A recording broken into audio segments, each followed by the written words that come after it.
இல்லைன்னா பாஜக வந்து மைனஸ் அப்படின்னு பார்க்கப்படுற இடத்துல ஒரு 18% ஒரு ரீசனபிளான அதை விட வெற்றி முக்கியம் இல்லையா? இல்லை ஒரே தேர்தலில் வந்துருமா அது? அப்போ அது அவங்களுக்கு வந்தாகணும். நீங்கள் இப்போ 26 தேர்தலில் வந்து திமுக வெற்றி பெற்றுச்சுன்னா திரும்ப இந்த ஆல் இண்டியா மீட்டிங் முதலமைச்சர்கள்லாம் வாங்க, இன்னும் மாநில சுயாட்சி. இப்போ மாநில சுயாட்சின்னு பேசுனீங்கன்னா இந்த டீலிமிட்டேஷனால ஆதாயம் பெறக்கூடிய முதல்வர்கள் கூட வருவாங்க.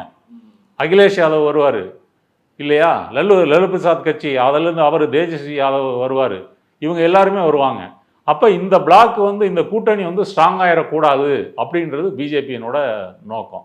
அதுக்காகத்தான் அண்ணாமலை வந்து மாற்றப்படலாம் அல்லது மாற்றலாம் அப்படின்ற அவங்க முடிவுக்கு வர்றதுக்கு இந்த சட்டமன்ற தேர்தல் தான் முக்கியமான காரணம். அப்போ ஏடிஎம்கே சைடு எடப்பாடிக்கும் வந்து ஒரு மதிப்பு கொடுத்த மாதிரி இருக்கும். நீங்கள் நினச்ச மாதிரி உங்களை தானே வந்து உங்கள் தலைவர்கள் அவர் தானே திட்டினாரு, அவரை நாங்கள் மாற்றிட்டோம் பாருங்க அப்படின்ற மாதிரி. ஒரு எடப்பாடி டிமாண்டை வந்து ஏற்றுக்கிற அளவுக்கு அமித்ஷா அவர்கள் வந்து அவ்வளோ லிபரலாக இருக்காரா? This is not a demand. இது வந்து என்ன சொல்கிறது, இது இவங்க இப்போ அண்ணாமலைக்கும் அமித்ஷாவுக்கும் மோடிக்கும் வந்து கருத்து வேறுபாடு இல்லை. திமுகவை தோற்கடிக்கணுன்றதுல கருத்து வேறுபாடு இல்லை. எப்படி தோற்கடிக்க முடியும் அப்படின்றதுல அவங்க வந்து ரிஸ்க் எடுக்க தயாராக இல்லை. யார் ரிஸ்க் எடுக்க தயாராக? அமித்ஷா வந்து ரிஸ்க் எடுக்க தயாராக இல்லை.